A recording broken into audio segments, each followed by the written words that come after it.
My lord, as a spectator of the horrid proceedings of Monday last at Manchester, I feel it my duty to give the public a narrative of these proceedings through the medium of a letter addressed to you, who ought to be the conservator of the public peace. My motives for doing this are twofold. The first is to call on you to cause the magistrates of Manchester and yeomanry cavalry acting under their direction to be brought to the bar of public justice for the unprovoked slaughter of the peaceable and distressed inhabitants of that place, whilst legally exercising their rights in public meeting assembled.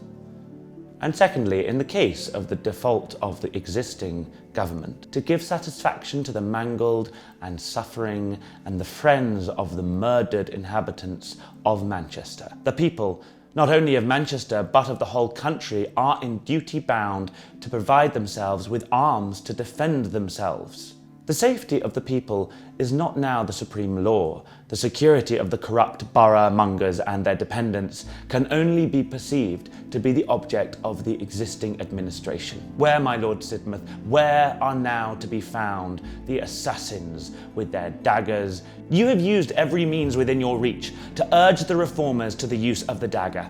They have been too prudent, and you, no longer able to resist their reasonable demands by reasonable argument, have thrown off your mask and set the first example of shedding blood. The people have no alternative but to immediately prepare for retaliation. The meeting at the entrance of the cavalry and from the commencement of business was one of the most calm and orderly that I have ever witnessed.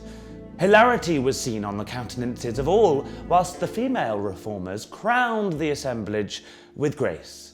The yeomanry cavalry made their charge with the most infuriate frenzy.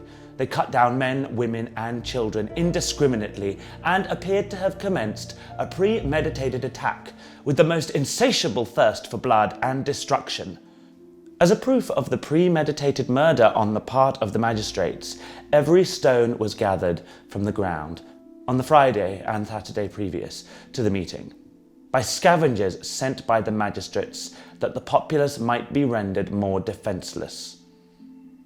One woman, who was near the spot where I stood and who held an infant in her arms, was sabred over the head and her tender offspring drenched in its mother's blood. So inhuman, indiscriminate, and fiend-like was the conduct of the Manchester yeomanry cavalry. Again, my lord, if the administration of that government of which you are a member cannot support itself without violating the laws and compacts between the king and people in an unprovoked and unrelenting massacre of the latter, you had far better retire and not wait to be driven.